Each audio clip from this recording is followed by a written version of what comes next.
मी माझ्या बहिणीला आश्चर्याने ऐकत होते, जी आता माझ्यासमोर सत्य प्रकट करत होती. असं सत्य ज्यामुळे तिची संपूर्ण गावात बदनामी झाली होती. माझे आईवडील माझ्या लहानपणीच वारले आणि मी माझे बालपण माझ्या मोठ्या बहिणीच्या घरी घालवले. माझी बहीण आणि भाऊजी दोघेही काळे होते आणि त्याचप्रमाणे त्यांची सर्व मुले देखील काळ्या रंगाची होती. पण शेवटी त्यांना एक मुलगी झाली, जी माझ्या बहीण आणि भाऊजींपेक्षा वेगळी होती. ती पांढरी भावली कापसाच्या फुलासारखी दिसत होती आणि संपूर्ण कुटुंबापेक्षा वेगळी होती. सर्व गावकऱ्यांनी ही गंमत केली होती की कदाचित माझ्या बहिणीने आणि भाऊजींनी गावातील मोठ्या वाड्यातून कोणाच्या तरी मुलीला उचलून नेलं असावं, जिथं ते शेतगडी म्हणून काम करतात. माझ्या बहिणीने आणि भाऊजीने या संपूर्ण प्रकाराला काहीच उत्तर दिलं नाही आणि नेहमी म्हणायचे की ती आमची मुलगी आहे. पण ते या मुलीवर त्यांच्या इतर मुलांपेक्षा जास्त प्रेम करायचे. तिचे कपडे पण इतर मुलांपेक्षा चांगले असायचे. माझ्या बहिणीने सुद्धा तिला आपण सर्वजण जसं काम करायचो तसं करायला लावलं नाही. मला बऱ्याचदा वाटायचं की ही असं का करत आहे, हे असं काय आहे तिच्यात. या मुलीची माझी बहीण खूप काळजी घ्यायची. मूल चिखलात खेळत असलं तरी माझी बहीण तिला लगेच आपल्या कडेवर उचलून घ्यायची आणि ती दिवसभर त्या मुलीला खाली ठेवायची नाही. माझी बहीण अनेकदा तिच्या मुलीला वाड्यात घेऊन जायची. ती इतर मुलांना तिथं घेऊन जात नव्हती.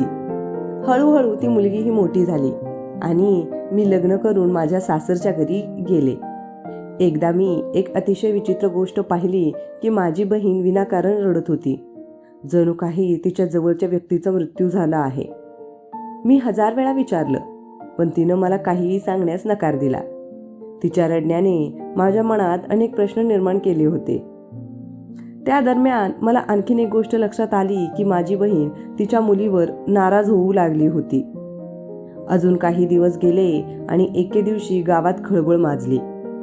मला कळालं की माझ्या बहिणीची मुलगी घरातून पळून गेली होती. संपूर्ण गाव छितू करत होतं आणि सगळे एकच बोलत होते की ज्या मुलीला आजपर्यंत अभिमानाने पालन पोषण केले, ती आई वडिलांचा चेहरा काळा करून पळून गेली.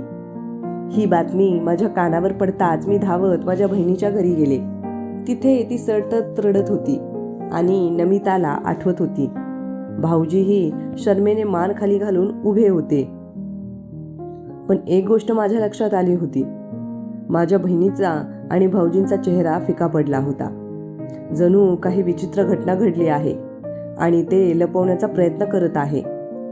दोघेही डोळ्यांनी एकमेकांशी बोलत होते आणि या कृतीने मला अस्वस्थ केलं. मी त्याच रात्री विचारण्याच्या उद्देशाने दिवसभर लोकांची ये जा पाहत होते आणि मग संध्याकाळ होऊ लागली आणि लगेचच मी तिला विचारू लागली.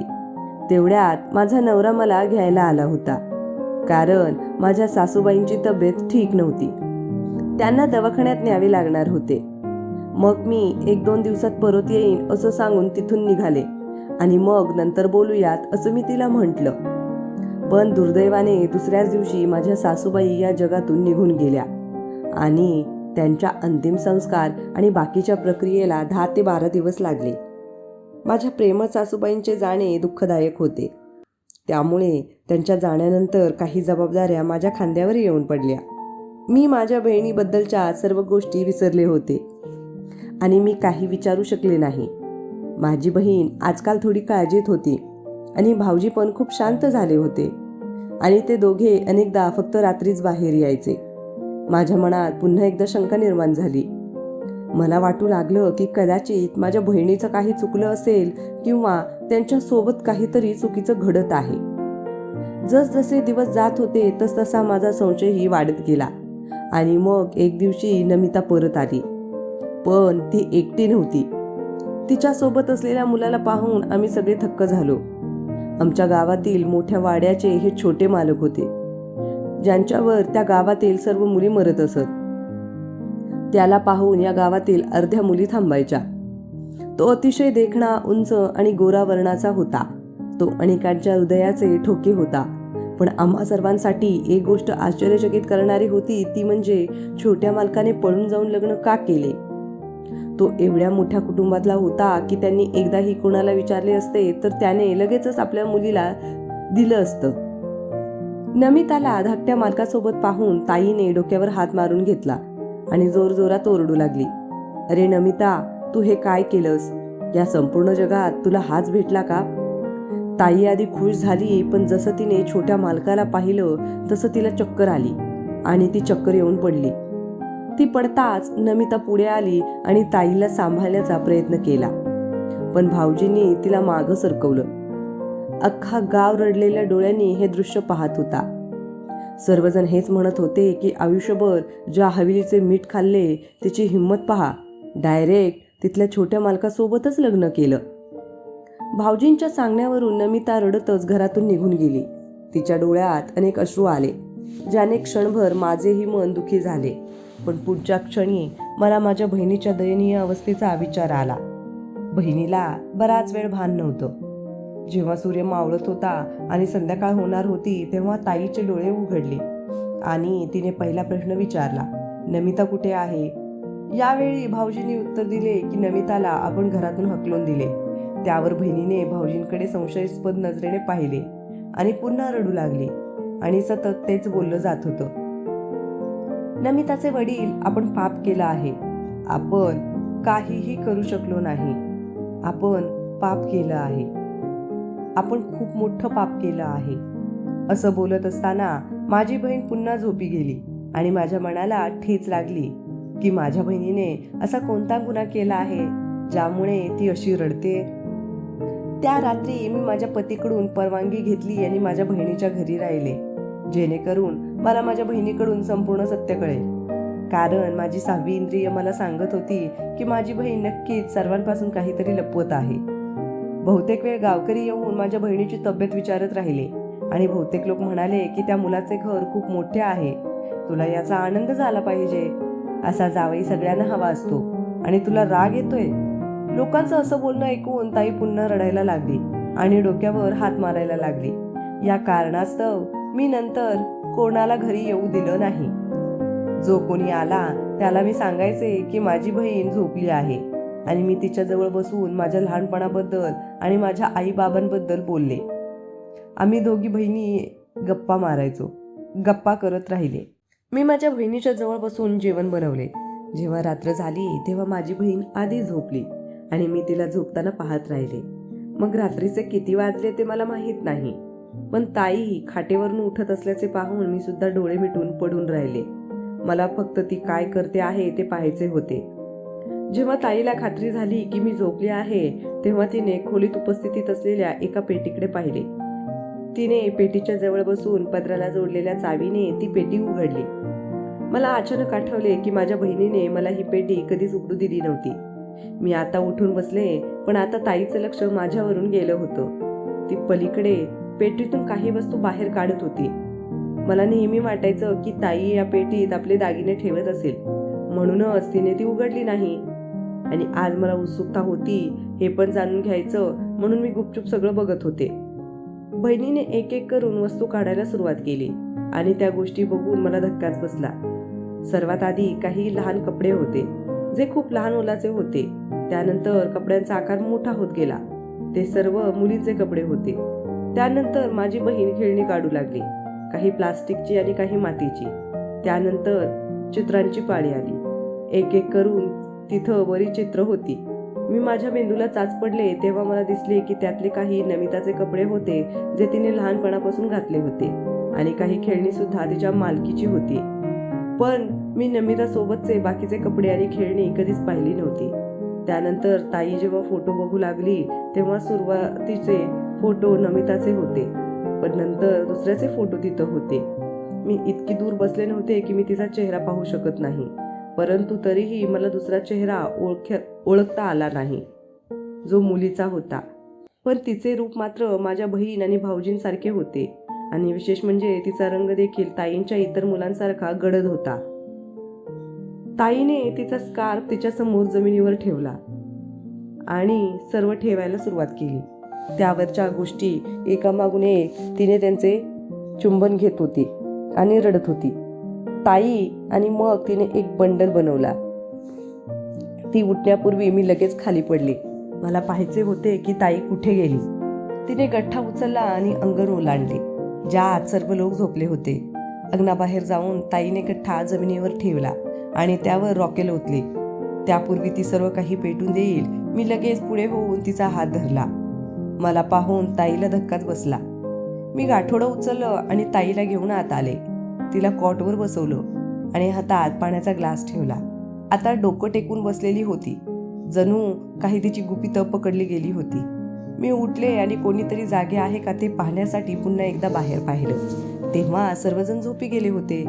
तेव्हा मी माझ्या बहिणीला विचारला जो प्रश्न माझ्या मनात बराच वेळ घुमत होता आणि मी तिला सांगितलं, खूप दिवसापासून मला तुझ्याबद्दल विचित्र वाटते. कधी तू अचानक रडतेस तर कधी अचानक गप्प होतेस. आणि आता या सगळ्या गोष्टी तू आधी पाहिल्या, मग पापे घेतले आणि मग रडणं आणि मग त्यांना आगीत घेऊन जाणं, हे सगळं माझ्यासाठी ठीक नाही. मला खूप विचित्र वाटत आहे हे सर्व. मी तिला हे सुद्धा सांगितलं होतं की तू जे काही करत आहेस ते मला संशयास्पद वाटतंय. काही दिवसांपूर्वी नमितासाठीचं तुझं वागणं वेगळं होतं आणि आता वेगळं आहे. नक्की काय चालू आहे मला सांगशील का? आणि आता तू तिच्यासाठी एवढं का रडतेस ताई? माझ्या या विधानावर बहीण म्हणाली की तू जसा विचार करत आहेस तसं काही नाही. हे सारं असंच घडलं. हे फक्त माझ्या मनाचं वेड आहे. तिच्या बोलण्यात काही तथ्य आहे असं मला वाटत नव्हतं. तिला अस्वस्थ वाटू लागलं होतं आणि मी पुन्हा एकदा तिला याबद्दल विचारलं. पण तिने पुन्हा नकार दिला. मी तिला खूप काही बोलले होते. कदाचित या मुलीच्या गोऱ्या रंगामुळे तू तिला काहीही बोलत नाही, तर इतर काळ्या मुलांना त्यांच्या किरकोळ चुकांसाठी तू खूप फटकारते. याचा अर्थ असा की तुला इतर मुलांवर प्रेम नाही किंवा कदाचित तुला तिचे सौंदर्य आवडते. ही सर्व मुले तुझीच आहेत. मग तू लहानपणापासून एवढा भेदभाव का करत आहेस? खरं तर तुझं फक्त नमिता हिच्यावर प्रेम आहे, कारण ती सुंदर आहे. त्यामुळे तू असं सर्व काही करत आहे, असा आरोप मी तिच्यावर केला. या आरोपामुळे तिचे डोळे ओले झाले आणि मग तिने माझ्यासमोर सत्य सांगायला सुरुवात केली आणि तिने आजपर्यंत जगापासून लपवून ठेवलेले रहस्य तिने मला सांगितले. ती बोलू लागली. मी आणि तिचे बोल ऐकून माझे तोंड अवाक झाले. 18 वर्षापूर्वी मी गरोदर होते आणि त्या दिवसात आम्ही वाड्यातील लोकांसाठी काम करायचो. त्यावेळी मालकिनीलाही मूल होणार होतं. पहिला मुलगा 4 वर्षाचा होता. त्याचे नाव समर होते. मला आठवते एकदा समरने आईला सांगितले की त्याला एक बहीण हवी आहे. त्याची विचारण्याची पद्धत इतकी गोड होती की मी त्या मुलाच्या प्रेमात पडले. पण हे ऐकून ती मालकीण रडायला लागली आणि बराच वेळ रडत राहिली. मला वाटू लागलं की मोठ्या लोकांना सुद्धा त्यांच्या मुलींच्या नशिबांची काळजी वाटते का, किंवा कदाचित त्यांना मुलगी नको असेल. काही दिवस असेच गेले आणि मग एके रात्री मला वेदना झाल्या आणि त्या रात्री मी एका मुलीला जन्म दिला. त्याच रात्री मालकिनीच्या घरीही एका मुलीचा जन्म झाला. सर्वत्र अभिनंदनाचा वर्षाव होत होता, पण मालक आणि मालकिनीच्या चेहऱ्यावर मला काळजीचे भाव दिसत होते आणि हे सर्व का ते मला समजत नव्हतं. आपण गरीब असलो तरी मुलीच्या जन्मावर आनंद होतो, पण हे लोक खूप श्रीमंत आहेत आणि त्यांना मुलगी होण्याची ही पहिलीच वेळ आहे. मग काय अडचण होती? मी मनातल्या मनात मालकिनीशी बोलण्याच्या उद्देशाने झोपी गेले होते. असेच 2 दिवस निघून गेले होते. अचानक माझ्या मालकीनबाईंनी मला तिच्या खोलीत बोलावलं. त्यामुळे मी थोडं आश्चर्यचकित झाले. मी माझ्या मुलीसोबत तिच्या खोलीत गेले. मी कामाला इथे खूप दिवस झालं होतं, पण मालकिनीच्या खोलीत कधी गेले नव्हते. आज तिकडे पाऊल टाकल्यावर माझे डोळे दिपून गेले. एवढी भव्यता आणि ऐशोआराम फक्त राजे सम्राटांच्या घरातच सापडे. तिथे असताना माझी नजर त्या पलंगावर पडली, जिथे अगणित दागिने राजाच्या खजिन्याप्रमाणे ठेवले होते. ते पाहून मी स्तब्ध झाले आणि काही चोरल्याचा आरोप माझ्यावर होऊ नये म्हणून मी काही अंतरावर उभी राहिले. तरी सुद्धा माझी नजर त्याच सोन्याच्या ढिगाऱ्यावरच होती, ज्याच्या प्रकाशाने माझे डोळे विस्पारले होते. तेवढ्यात मालकीन आली. पुढे येऊन त्यांनी मला बसायला सांगितलं. मी तिथंच थांबून जमिनीवर बसले, पण मालकिनीने मला खांदे धरून बेडवर बसवलं आणि म्हणाली, सुमन, तू मला तुझी मुलगी दे. तू तुझ्या मुलीला माझ्या मांडीवर ठेव. मी देवाची शपथ घेऊन सांगते की तुला आणि तिला काही अडचण येणार नाही. हे ऐकून माझे कान टवकारले आणि माझी नजर माझ्या मांडीवर असलेल्या माझ्या मुलीवर पडली, जी त्यावेळी तिचा अंगठा चुकत होती. मी घाबरून म्हणाले, मालकीनबाई, तुमची स्वतःची सुंदर मुलगी आहे, मग माझी मुलगी तुम्हाला का हवी? हे ऐकून माझी मालकीन रडायला लागली की जणू मी तिच्या दुखऱ्या नसांवर हात ठेवला आहे. रडत रडत ती म्हणाली, सुमन, मजबुरी कुणाला नसते. त्यांना माहीत नसतं की मुलींना कसं वाढवायचं असतं ते. त्यांना गरीब श्रीमंत माणसं दिसत नाहीत. मालकिनीनं जे सांगितलं ते पाहून मला त्यांच्या डोळ्यात भीती दिसली आणि माझी उत्सुकता आणखीनच वाढली. सुमन, माझी मुलगी माझ्याकडून घे आणि मला तुझी मुलगी दे. मालकिनीने एकदा विनवणी केली आणि म्हणाली. आता मी काही बोलायच्या आधीच तिने स्वतःच माझ्या पाया पडून माझे पाय धरले. एवढ्या मोठ्या वाड्याची मालकीन माझ्या पाया पडताना पाहून मला धक्का बसला. मी लगेच तिला उचलून वर बसवले, पण तिचे सांत्वन कसे करावे हे मला समजले नाही. ती म्हणू लागली, सुमन, मी तुझ्या मुलीचं लग्न अशा राजघराण्याशी करेन की तुझं सगळं कुटुंब सुखी होईल. तुझ्या सगळ्या पोरांना मी परदेशात पाठवीन. तू हे सगळे दागिने पण ठेव. तुझ्या मुलीबरोबर माझी मुलगी बदल. या प्रकरणावर माझे हृदय पुन्हा तुटले. मी पुन्हा एकदा मालकिनीला सांगितले की मी माझ्या मुलीला विनाकारण कसं त्यांना देऊ शकत नाही, आणि मग मी ते बदलले तर माझे पती कसे मला स्वीकारतील. माझी असहायता ऐकून ती मला सांगू लागली. बोलताना तिच्या आवाजात एक वेदना होती. सुमन, माझी ही छोटी लाडकी परी गुन्ह्याची शिकार होणार आहे. एके रात्री मी आणि मालक एका लग्नातून परतत होतो आणि हवामान खूपच खराब होतं. मुसळधार पाऊस पडत होता, त्यामुळे संपूर्ण मार्ग धुक्याने व्यापला होता. गाडीचे हेडलाईट चालू असूनही आम्हाला समोरचं स्पष्ट दिसत नव्हतं. त्या अंधारात आमच्या गाडीसमोर एक मुलगी कशी आली ते कळलंच नाही. ती गावातील एका शेठची मुलगी होती, जिने ते पाहिलं नाही. ती एवढ्या रात्री तिथे का आली होती माहीत नाही. ती मुलगी इतकी सुंदर होती की जणू ती देवदूतच आहे असं वाटलं. त्या मुलीच्या वडिलांनी आम्हाला पंचायतीसमोर हजर केलं. त्यांच्या मुलीच्या खुनाला ते माफ करायला तयार नव्हते, पण हे जाणून बुजून केले नसल्यामुळे पंचायतीने फाशी देण्याऐवजी अनोखी शिक्षा दिली होती.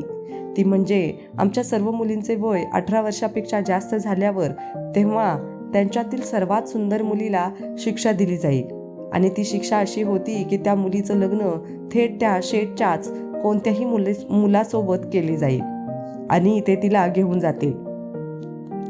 भविष्यात तो जे काही करेल ते त्याची निवड असेल, परंतु त्याची मुलगी तिच्यासारखीच सुंदर असावी.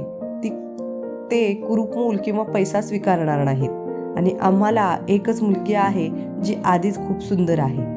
तू ती पाहिली आहे असे म्हणत तिने तिची मुलगी माझ्यासमोर दाखवली.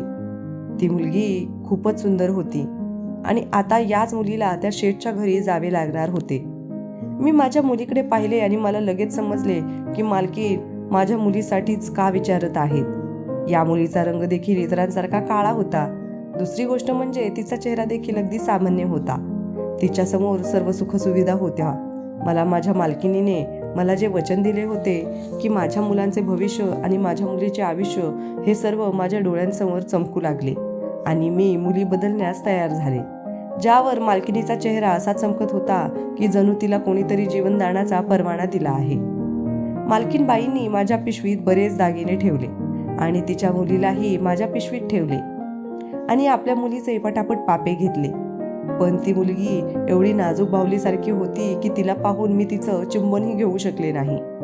मला अनेकदा या मुलीला घेऊन यायला सांगितलं होतं आणि अशा रीतीने तिला स्वतःची मुलगी पण दिसेल, पण आपण मुलींना कधीच सांगणार नाही की त्या कोण आहेत. दोन्ही मुली जेव्हा मोठ्या होतील आणि लग्न करतील तेव्हा त्यांना खरं सांगू. मालकिनीच्या या शब्दांमुळे मला काय त्रास होऊ शकतो. मी पण लगेच हो म्हणाले आणि कसे तरी माझ्या नवऱ्याला पटवून दिलं, आणि अशा प्रकारे आमच्या गरीब घरात एक राजकुमारी वाढली आणि आमची मुलगी तिथल्या वाड्यात आयुष्य जगत होती. मी अनेकदा तिकडे जाऊन तिला बघायचे आणि कधी कधी लपवून ठेवलेले तिचे फोटो आणि छोटे कपडे आणून ठेवायचे. त्यांच्याकडे बघून मला वाटायचं की ही माझीच मुलगी आहे. मी ठरल्याप्रमाणे नमिताला तिथं जाऊन विजयसोबत मी तिलाही खेळू देई, कारण त्या दिवसात आमच्यात जवळीक निर्माण होईल असं मला वाटलं. असेच बरेच दिवस निघून गेले आणि आमच्या मुली मोठ्या झाल्या. नमिता आणि निशी दोघेही 18 वर्षाच्या झाल्या होत्या. शेठने ठरवलेल्या शिक्षेबद्दल विचारले आणि तो निशीला भेटायला तिथे आला होता. आणि मग तेच झाले जे मालकीनबाई म्हणाली होती. त्यांनी निशीला सोबत घेतलं नाही. त्या बदल्यात त्यांना एक सुंदर मुलगी हवी होती. गडद रंगाची मुलगी नाही. तसंच त्यांनी एक कवडी सुद्धा नेली नाही. मलाही याचं आश्चर्य वाटलं. पण आम्हा सर्वांना याचं उत्तर 3 दिवसांनी मिळालं, जेव्हा निशी तिच्या खोलीत मृतावस्थेत आढळली. त्यांनी मुलीच्या रक्ताने रक्ताचा बदला घेतला होता. सुंदर नव्हती म्हणून काय झालं, पण मुलगी तर होती. आणि त्या लोकांनी तिची हत्या केली. मालकीनबाईला धक्का बसला. ती सुद्धा खूप रडली. शेवटी तिनेच निशीला वाढवलं होतं आणि मी पण माझ्या दुःखात रडत होते. माझी अवस्था कोणाला सांगण्यालायक नव्हती. माझे दुःख मी कोणाला सांगू शकत नव्हते की मला माझ्या मुलीला नीटमिटीही मारता आली नाही. अजून काही दिवस गेले आणि अजून एक भूकंप झाला. नमिताने मला आणि राजेशला समरशी लग्न करण्याबद्दल सांगितलं होतं. त्यावर आम्हा दोघांनीही लगेच लग्नाला नकार दिला होता. आणि हे कसं शक्य होतं? आपण तिचं लग्न तिच्या खऱ्या भावासोबत कसं करून देऊ? हे खूप मोठं पाप होतं जे नमिता आम्हाला करायला सांगत होती. आम्ही दोघे खूप अस्वस्थ होतो. या समस्येतून कशी सुटका मिळेल याचा विचार करत होतो. तोपर्यंत नमिता घरातून पळून गेली. आमचे सर्व प्रयत्न वाया गेले. या मुलीचा जीव वाचवण्यासाठी आम्ही आमची मुलगी गमावली आणि ती आमचा चेहरा काळवंडून निघून गेली. आज जेव्हा ती तिच्या नवऱ्यासोबत आली तेव्हा तिच्या भावाची बायको त्याची बहीण आहे हे आम्ही कसं पाहणार? बहिणीने मला सर्व काही सांगितलं होतं आणि आता ती ढसाढसा रडायला लागली. मी आश्चर्याने सगळं ऐकत होते की आम्हाला कसं काही कळालं नाही. ताईच्या वेदना आणि तिच्या दुःखाचा विचार करून माझ्या डोळ्यातून खूप अश्रू आले आणि मी दुसऱ्या दिवशी ताईला मिठी मारली. सकाळी बहीण आणि भाऊजी हवेलीत जायला तयार झाले. आता दोघांनीही ठरवलं होतं की आता आपण काहीही लपवणार नाही आणि नमिताला संपूर्ण सत्य सांगू. आज मी पण त्यांच्यासोबत होते. जेव्हा आम्ही हवेलीत पोहोचलो तेव्हा समोर मालकीनबाई दिसल्या, जी मालकांना चहा देत होती. आज ताईचे डोकं खाली नव्हतं. ती दोघांच्या समोर खुर्चीवर बसली होती आणि तिने सांगितलं की मी तुमची मुलगी तर वाचवली, पण तिने खूप मोठं पाप केलं आहे. हे ऐकून मालक आश्चर्यचकित झाला आणि त्याने ताईकडे बघून विचारलं, काय झालं सुमन, तू असं का बोलत आहेस? यावर माझ्या बहिणीने तिला नमिताने पळून जाऊन समरशी लग्न केल्याचे सांगितले होते. अखेर खरे भाऊ बहिणींचे लग्न कसं होणार? हे सांगताना माझ्या बहिणीच्या डोळ्यात पाणी आले. हे ऐकून त्यांनी नमिता आणि समरला बाहेर येण्यासाठी हाक मारली आणि मग मालकिनीने बोलणे सुरू केले आणि आणखीन एका वास्तव्याचे रहस्य उघड केले. समर हा आमचा मुलगा नाही. समर हा माझ्या पतीच्या मित्राचा मुलगा आहे. त्याचा आणि पत्नीचा कार अपघातात मृत्यू झाला. मग मी आणि रमेश साहेबांनी समरला वाढवले. तो आमचा खरा मुलगा नाही आणि त्याच्या लग्नाची आम्हाला माहिती आहे. मी हे देखील पाहिलं की जेव्हा माझ्या मालकिनीने हे रहस्य उघड केले तेव्हा माझ्या बहिणीचा रंग फिकट झाला होता. तिला बाकीचं सत्य देखील सांगितलं गेलं नाही. या गरीब बिचाऱ्यांनाच आयुष्यातील सर्व संकटांना तोंड द्यावं लागतं. मालकिनीने आज पुन्हा माझ्या बहिणीच्या चरणांना स्पर्श केला होता, पण आज माझी बहीण तिथून परत आली होती आणि मी सर्व त्या गरिबांसाठी आहे की काय असा विचार करत होते. माझ्या बहिणीने आयुष्यभर अपमान पाहिला आणि आपली मुलगीही गमावली. माझ्या मनात आलं की गरिबांच्या लोकांचा वापर असा केला जातो. गरिबांना सुखाचा अधिकार नाही का?